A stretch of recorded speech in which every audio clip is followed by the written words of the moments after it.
palabra desde la semana pasada acerca de qué, del cumplimiento, el cumplimiento. Que a pesar de todas las cosas y a pesar de las circunstancias, lo que dijo el Señor, diga, se cumple. Así es. No depende de usted, ni depende de mí, no depende de las circunstancias, no depende de la vida, ni del mundo, ni cómo lo haga el mundo. Depende es de la soberanía de Dios, del poder de Dios. Todo lo que Dios ha dicho y todo lo que Dios ha declarado, eso se cumple. Se está cumpliendo y se seguirá cumpliendo. Dice la palabra que cielo y tierra pasará, mas su palabra nunca pasará. Todo lo que él soltó por su boca, diga, se va a cumplir. Y yo bendigo a Dios por eso, porque de eso depende cada uno de nosotros, del cumplimiento del Señor en nuestras vidas. Quiero llevarnos otra vez al pasaje de Juan capítulo 15, versículo 20. Y hablábamos la semana pasada que el Señor decía, acuérdense de la palabra que yo os he dicho. El siervo no es mayor que su Señor. Si a mí me han perseguido, también a vosotros os perseguirán. Si han guardado mi palabra, también guardarán la vuestra. Mas todo esto os hará por causa de mi nombre, porque no conocen al que me ha enviado. Si yo no hubiera venido ni les hubiera hablado, no tendrían pecado, pero ahora no tienen excusa por su pecado. El que me aborrece a mí, también a mi Padre aborrece. Si yo no hubiese hecho entre ellos obra que ningún otro ha hecho, no tendrían pecado. Pero ahora han visto y han aborrecido a mí y a mi Padre. Pero esto es para que se cumpla la palabra que está escrita en su ley. Sin causa me aborrecieron. Y estamos hablando de que cada pasaje que el Señor habla tenía un cumplimiento. Cada palabra o cada vida, cada paso que el Señor Jesús daba en esta tierra tenía un cumplimiento. Miles de años antes, siglos anteriores, cada profeta fue declarando lo que el Señor Jesús iba a hacer. Porque cuando Él pisara esta tierra o cuando Él pisó esta tierra, todas las promesas y toda la palabra que se había dicho de Él se estaba cumpliendo día a día. Él caminaba bajo lo que profetizaron los antiguos. Él caminaba bajo una palabra que el Señor había soltado, y cada vez que Él pisaba esta tierra, diera un paso o hablaba algo, se estaba cumpliendo algo que el Señor había dicho. Por eso es que el Señor Jesús es el Hijo de Dios. No hay duda con respecto, porque toda la palabra, más de 350 pasajes hay en la Biblia donde declara quién es el Hijo de Dios. Y cada palabra se iba cumpliendo día a día. En Miqueas 5:2 decía que iba a nacer de quién, en Belén. ¿Y dónde nació Jesús? Diga, en Belén. Nació también de una virgen. Eso lo predice el profeta Isaías. Y llamará su nombre Emmanuel. Toda la palabra en Jesús se cumple. Toda la palabra en Jesús iba y se cumplía. Mire, qué extraordinario, porque toda la palabra estaba basada en la fuerza y el poder y la declaración de Dios. ¿Qué ha hablado Dios a su vida? Diga, eso se va a cumplir. Todo lo que el Señor ha dicho de usted y de mí, eso se va a cumplir. No es por su fuerza ni por la mía, es por el poder de Él y de su Santo Espíritu. Amén. Amén. Seguimos hablando acerca de todas esas cosas. Y cada profeta que hablaba de parte de Dios tenía que cumplirse lo que decía. Porque si no se cumplía, lo mataba. Ay. Hoy en día hay tanta ligereza de hablar de parte de Dios. Así te dice el Señor. Qué cosa tan delicada. Así te dice el Señor. Y el mismo Señor dice que ustedes dicen, así dice el Señor, y yo no he abierto mi boca.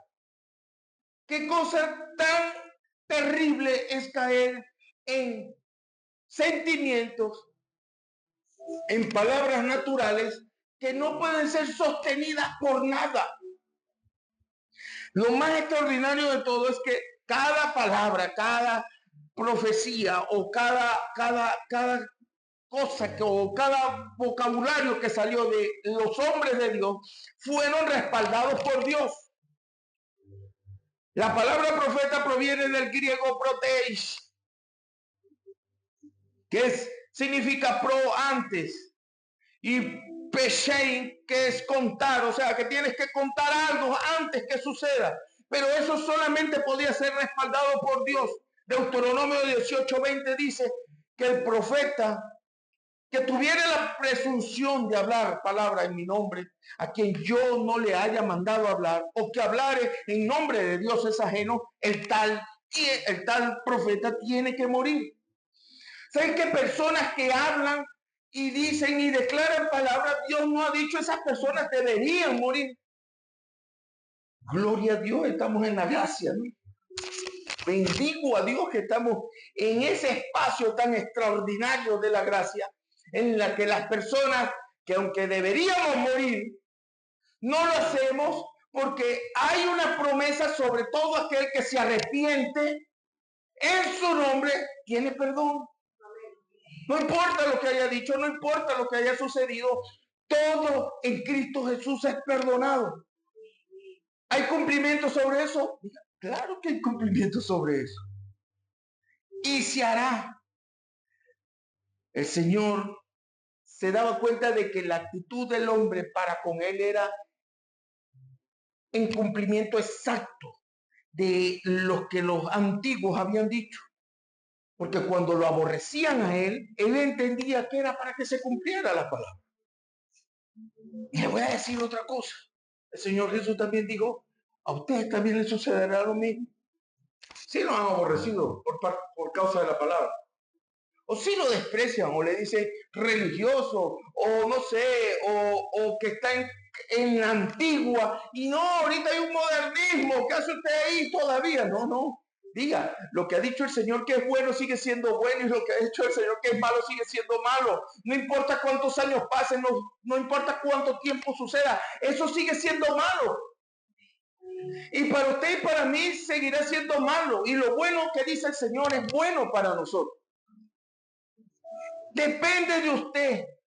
Porque el Señor Jesús cuando dijo que lo iban a aborrecer y que lo despreciaban, no estaba hablando de solamente una persona, estaba hablando de las personas que al ver a Jesús se ponían del lado de aceptarlo o del lado de despreciarlo. Y hablábamos la semana pasada que habían dos grupos solo de personas, los que aceptan su palabra y los que desprecian su palabra. Aquí no hay otro grupo, no hay un grupo en que yo, bueno, esto me conviene y esto no me conviene. Aquí no hay un grupo en que dice, bueno, esto es bien para mí porque me conviene y esto es malo para mí porque también me conviene. Hay personas que pasan toda la vida sin escuchar, sin decir o sin hablar de Jesús y cuando suceden cosas se acuerdan que hay un Dios. No, para usted y para mí tenemos que acordarnos que hay un Dios todo el tiempo y cada momento y a cada hora. En cada momento el Señor dice, medita en Él, de día y de noche. ¿Cómo podemos hacer eso? Diga, lo podemos hacer gracias al poder de su palabra. De no hay otra. Para hoy hay algo extraordinario que ya se cumplió. Y es el nuevo pacto. El cumplimiento de ese nuevo pacto que está sobre nuestras vidas. Rápidamente vamos a Hebreos capítulo 8, versículo 10. Y antes que lo ponga, le voy a poner el contexto de lo que dice Hebreo. Hay un nuevo pacto. Eso ya se cumplió en Jesús. Amén. Pero esa promesa viene desde muchos años atrás de cuando Abraham Estamos hablando de más de 3.800 años atrás, en la que Dios Todopoderoso le suelta a Abraham un pacto, que en sus simientes serán ¿qué? Benditas todas las naciones. Uy. Y dice la palabra que lo creyó Abraham. Y listo, está hecho. Abraham creyó, ¿por qué? Por fe. Hablamos de Abraham como el padre de la fe. Por supuesto, 3.800 años antes, Abraham ya había visto que en una persona iba a ser bendito, en su simiente iba a ser bendito. ¡Qué pacto tan extraordinario! Pero ¿por qué tiene que haber un nuevo pacto? Digo, porque el pacto que hizo Jehová con Moisés, ese pacto no podía ser cumplido.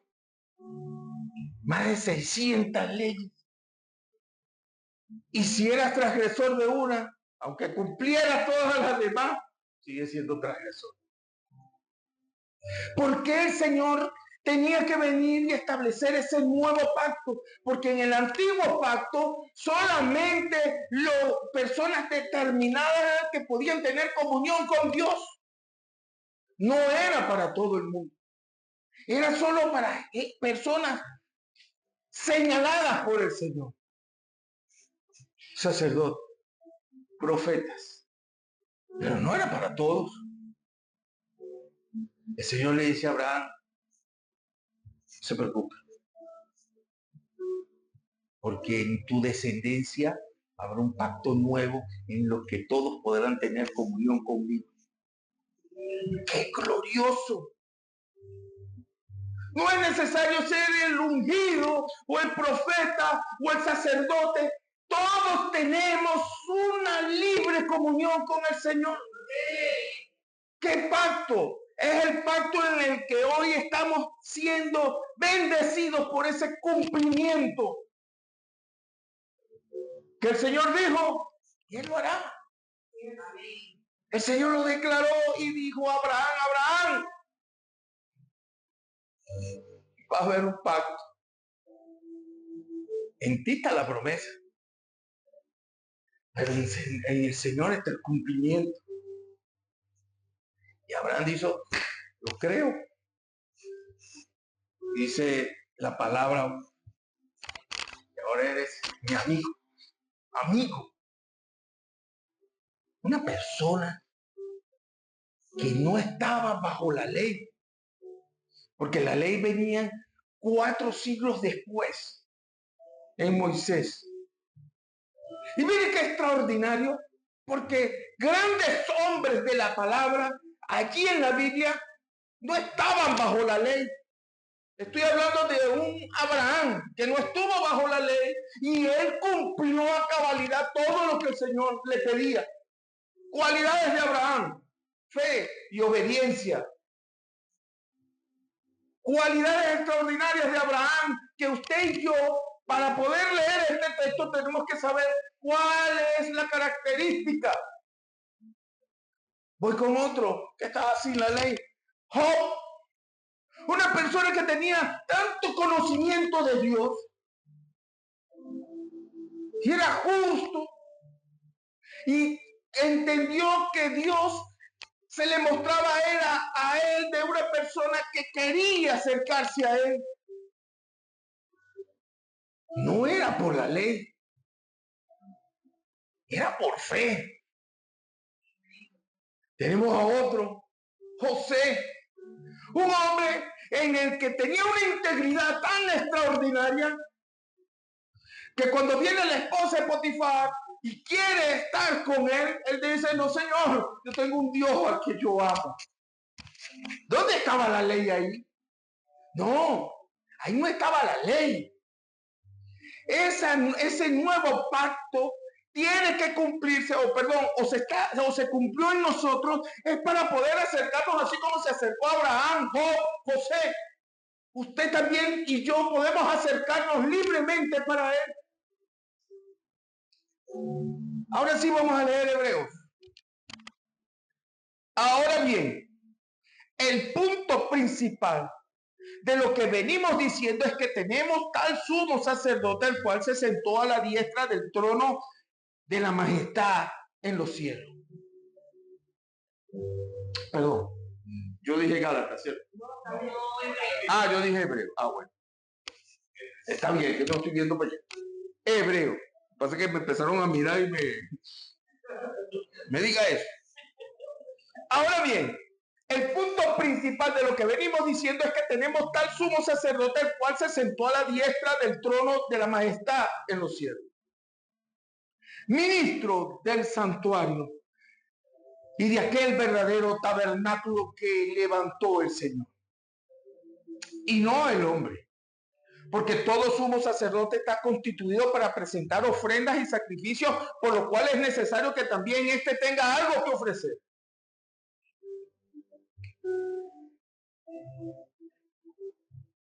Cuando Jesús es apresado y llevado a los sacerdotes, los únicos que podían recibir el sacrificio por los pecados era el sacerdote. El sumo sacerdote en ese caso era Caifás. Recibe a Jesús y lo entrega para ser sacrificado. Todo el cumplimiento de la palabra, aunque parecía lo contrario, aunque parecía que lo querían era matar, porque sí lo querían matar, aunque querían exterminarlo, lo que estaba haciendo el sacerdote era ofrecer el sacrificio para ser llevado y ser acepto. Porque el único que podía llevar el sacrificio allí era el sacerdote, no había otro. Por eso es que el sacerdote lo apresa a Jesús y nada más y nada menos que se lo lleva a Pilato, y Pilato le hace un escaneo y le dice: yo no encuentro falta en él. ¿Por qué lo quieren? ¡Mátenlo! ¡Crucifíquenlo! Y la gente era ocupada por los mismos sacerdotes. Ese sacrificio tenía que ser llevado y expiado por los mismos sacerdotes. Pero primero no podía tener defecto. Cuando las cosas parecen terribles, usted se basa en un cumplimiento. Usted se basa en una palabra. Usted se basa en lo que Dios ha dicho. ¿Cómo se hará? Y de la manera que se haga, se va a hacer. Voy otra vez. Usted solamente confíe, porque no importa cómo suceda, eso se va a cumplir. Jesús lo sabía. Es más, Jesús le dijo a Pedro: quieto, guárdese para que yo voy a donde tengo que ir. Voy para que el sacerdote me agarre, me ofrende y yo ser ofrecido para el Señor. Versículo 4. Así que si estuviese sobre la tierra, ni siquiera sería sacerdote, habiendo a un sacerdote que presente las ofrendas según la ley. ¿Qué es lo que quiere decir la palabra simple?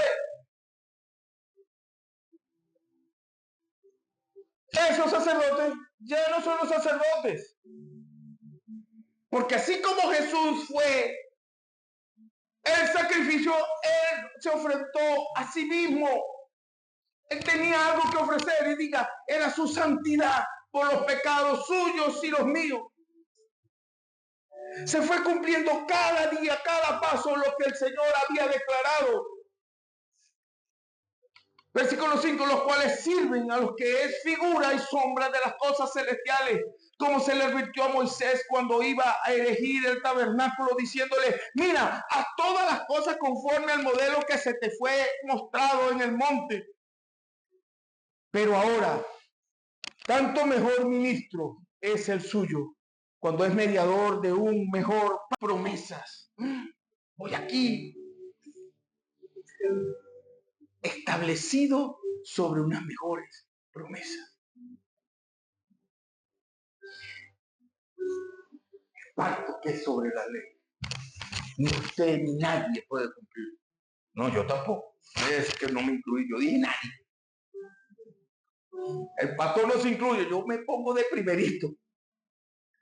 Porque iba atrás iba a traspasar, cualquiera iba a defraudar del Señor en cualquiera de las cosas. El Señor dice que tiene una mejor promesa para usted y para mí, que es ese mejor pacto. Y el mejor pacto es que cuando estaba cuando estaba Barrabás, que era homicida, ladrón, ese lo representaba, ustedes saben, ahí sí ya no me meto. No voy a meterme también. Eso lo representaba a usted y a mí.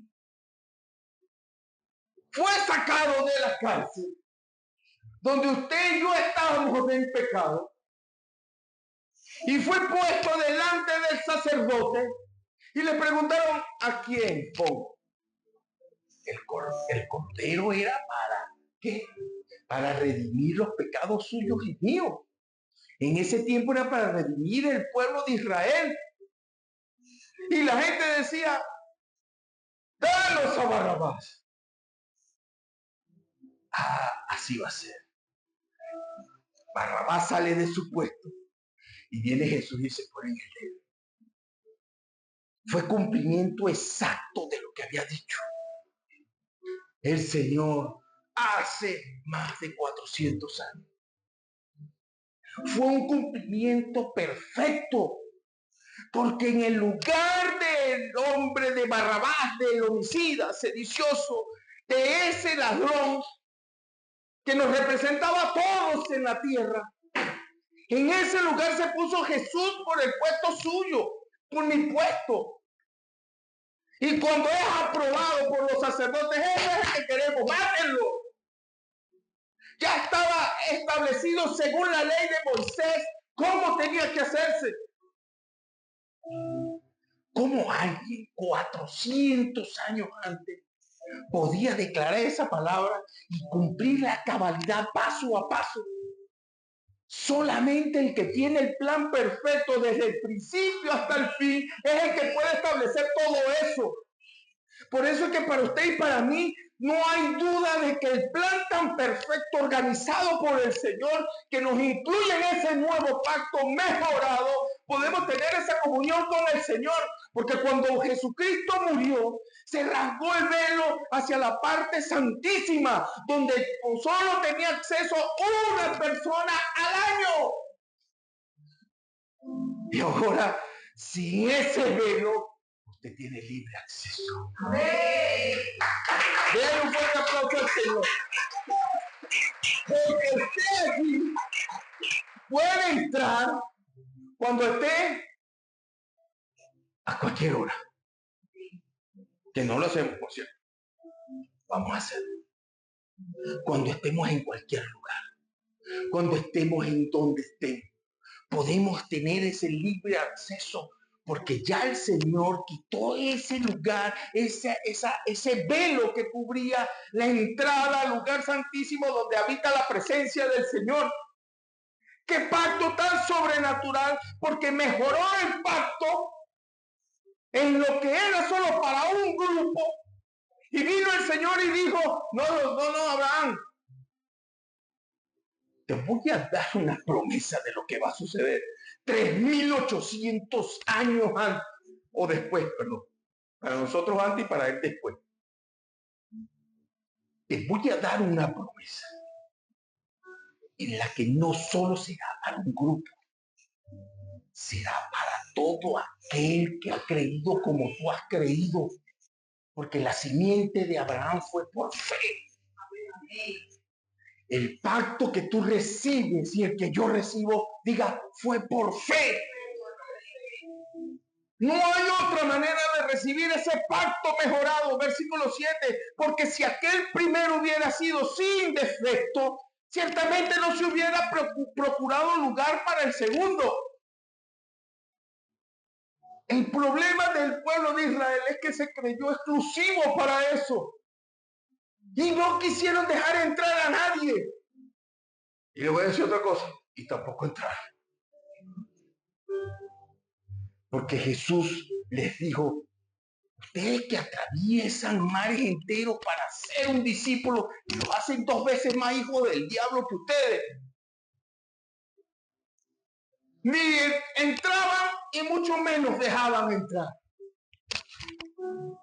El Señor dice aquí, porque si aquel primero hubiera sido sin defecto, ciertamente no se hubiera procurado lugar para el segundo.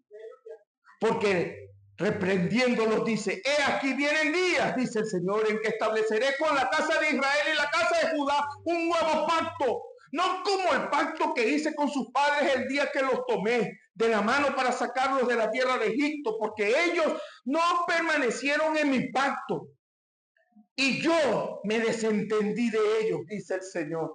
Mire, ese pacto tenía un grave problema. Y no porque Dios no lo haya tomado en consideración. Dios lo tomó en consideración porque la única manera de que usted y yo busquemos la gracia del Señor, busquemos el perdón del Señor, es que estemos bien hundidos y no tengamos nada que hacer para poder salir. Y cuando esas personas se daban cuenta que era imposible cumplir ese pacto, ahí sí es verdad que uno dice, Señor, ayúdame. Necesito que me ayudes. Ahí viene la sangre, ¿no? Donde se hace el cumplimiento perfecto del nuevo pacto, que 3.800 años antes le dijo a Abraham. Pero le voy a decir algo extraordinario de Abraham. Hebreos dice que vio a ese pacto, chico, y lo vio. Qué extraordinario que 3.800 años antes que sucediera, Abraham le creyó la voz de Dios y dijo, y lo veo. No es que te creo, es que lo veo. Y cuando lo vio, dijo el Señor, listo, eres justo. Versículo 10. Por lo cual este es el pacto que haré con la casa de Israel después de aquellos días, dice el Señor. Pondré mis leyes en la mente de ellos y sobre su corazón y la escribiré y seré a ellos por Dios y ellos me serán a mí por pueblo. Mire qué extraordinario, porque solamente cuando usted entiende que Jesús, ¿quién le mostró eso? Que Jesús es el Señor. ¿Quién le mostró que el Padre de Jesús era Dios? No, sí, me predicaron, oraron por mí. Sí, está bien. Eso sucede de esa manera. Pero el que se lo abrió dentro de usted fue el mismo que dijo que iba a escribir todo eso en sus corazones. Mire, yo le voy a pedir algo. Póngase un momento de pie.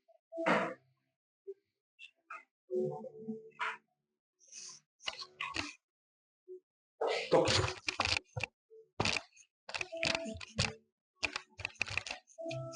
Tóquese, ese es su cuerpo. Pero es un testimonio vivo de lo que el Señor está diciendo aquí. Usted está vivo y usted es un testimonio del cumplimiento de ese nuevo pacto. Porque el Señor dijo que Él iba a escribir en su corazón, se lo va a escribir toda la ley en su mente, en su corazón, lo escribirá y será a ellos por Dios. Mire, por Dios es mi Dios.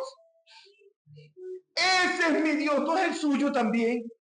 Entonces, usted es un ejemplo, usted es un testigo de una palabra fiel que fue dada. Y ellos me serán a mí por pueblo. Ahora sí, siéntese. Testigos, siéntense, por favor.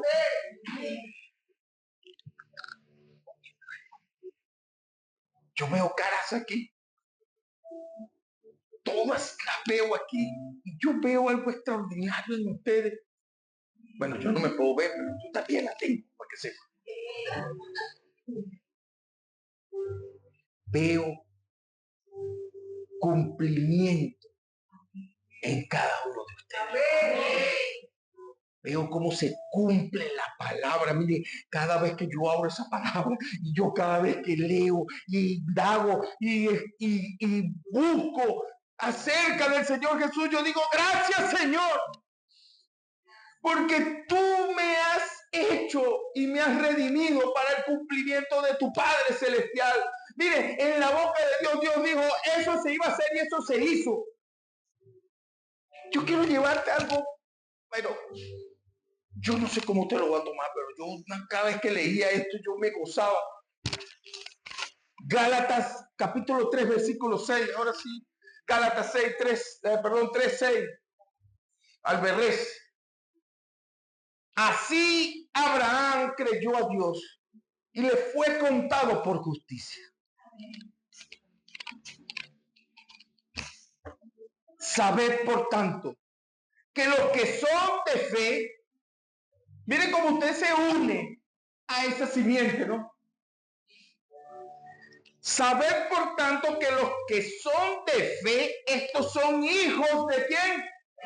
Ajá, ahí vamos, ¿no? Vamos agarrando vuelo. Porque le dije que las características de Abraham son fe y obediencia. No tiene otra cosa. Fe. El nuevo pacto, usted se une al nuevo pacto por medio de ¿qué? De la fe. Amén. Y Abraham. Sabed, por tanto, que los que son de fe, estos son hijos de Abraham, y la Escritura, previendo que Dios había de justificar por la fe a los gentiles, dio de antemano la buena nueva a Abraham. Mire. Porque le dice a Abraham,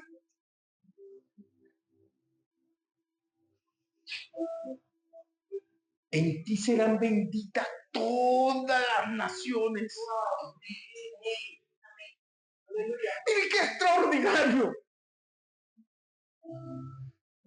Porque el Señor viene y lo pasa por escrito y le dice, mire, clámelo ahí porque eso se va a cumplir, porque se va a cumplir. Póngalo allí porque de antemano te voy a decir, Abraham, estos que han creído como tú has creído también serán de la misma simiente que vienes tú. Así como creíste tú, creerán todos los que serán llamados hijos de Dios. O muy mejor, porque si Abraham fue llamado amigo, ¿qué quedará para usted y para mí?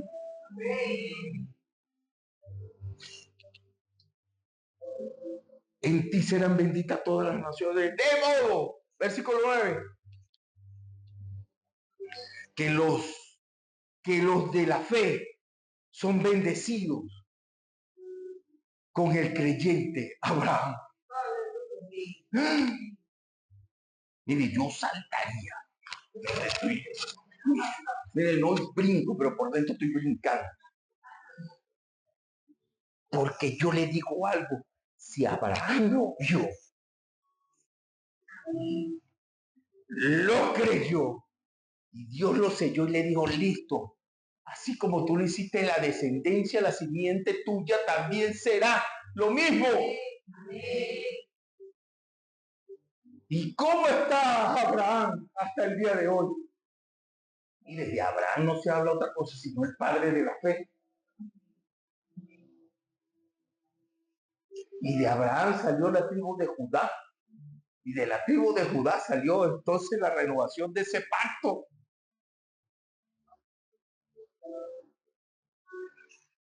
Ese pacto nuevo, mejorado, digan, mejorado. Para usted y para mí, va a ser por medio de la fe. Y el Señor Jesús, cuando estaba allí en la cena del Señor, celebrando la Pascua, hizo exactamente lo mismo. ¿Qué cumplimiento tan exacto fue eso? Porque los profetas, cuando querían demostrar algo y no lo entendían, lo hacían por medio de alegorías, de parábolas. El Señor Jesús viene y monta un pollino y hace la entrada triunfal. Y todos allí decían, Hosana, Hosana. Bendito sea. Y los sacerdotes decían, pero ¿qué les pasa a ustedes, chicos? ¿Por qué dicen esas cosas? ¡Cállalos! No, es que si yo los callo hasta las piedras van a hablar, no se preocupe, cualquiera, o sea, el que quiera que hable, lo diga. Y cuando veían esa escena tan extraordinaria, ellos se les graba que el único rey verdadero estaba haciendo su entrada. Jesús viene y hace lo mismo. Jesús viene y establece en la cena del Señor una cosa sobrenatural que para usted y para mí tiene vigencia hasta que Él venga. Y después que Él venga, cenaremos con Él otra vez la cena. Eso se cumplirá. Y cuando el Señor Jesús está haciendo la cena, le dice, mire, yo soy el pan.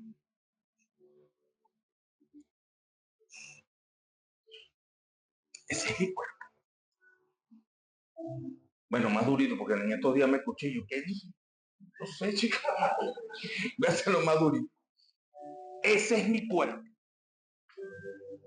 Usted sabe que cuando ellos se les estableció que tenían que hacer en la Pascua el pan y el vino, el pan era pan de aflicción.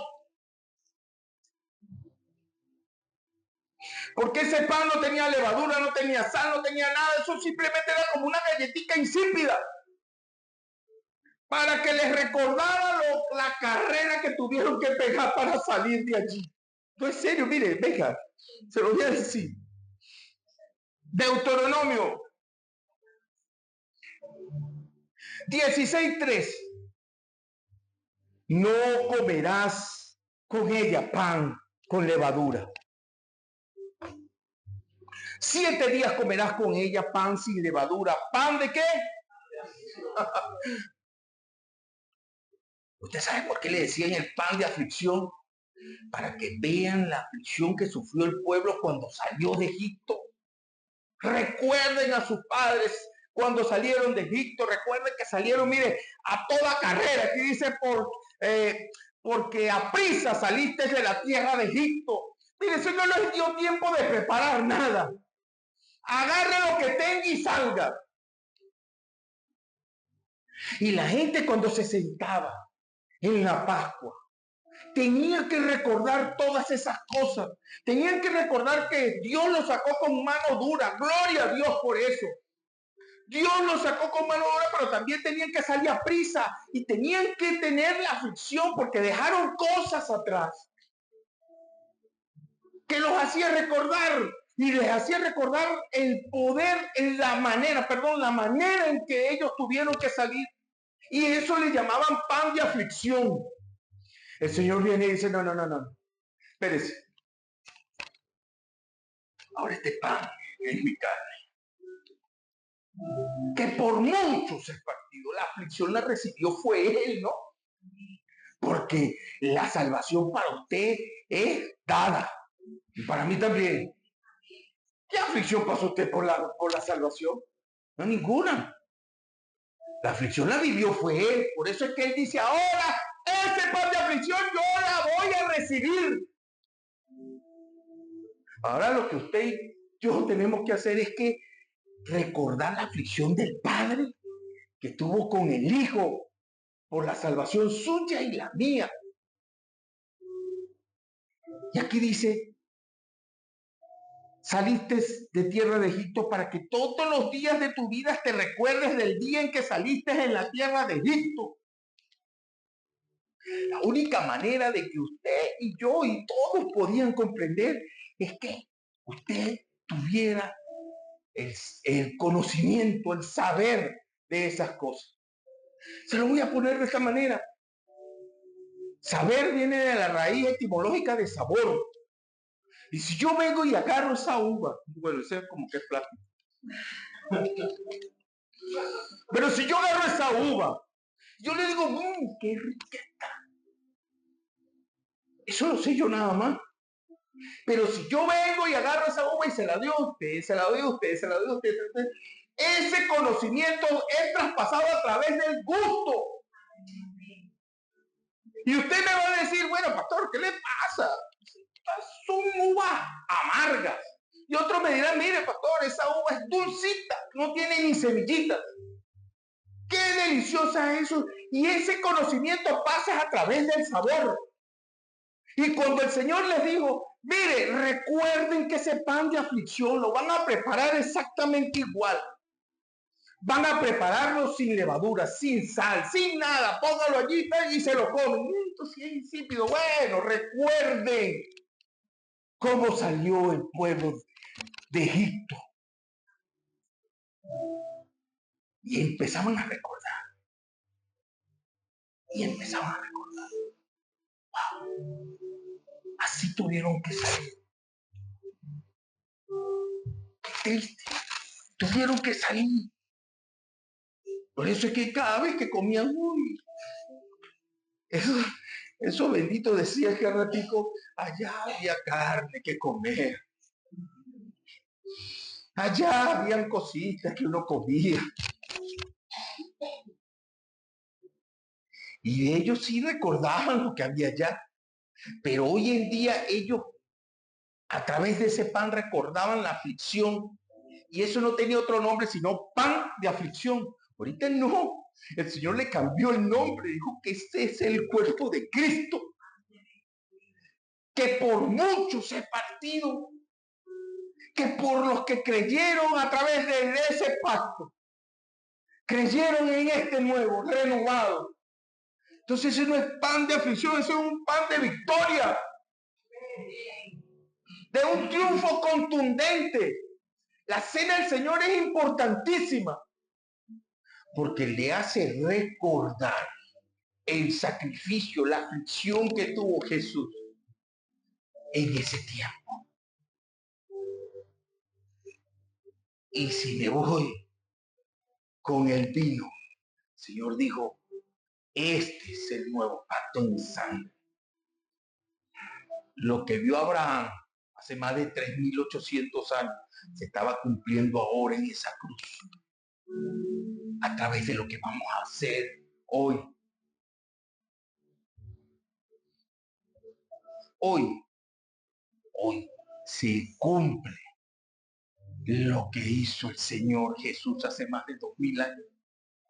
¡Wow! Pero mire, ¡alégrese!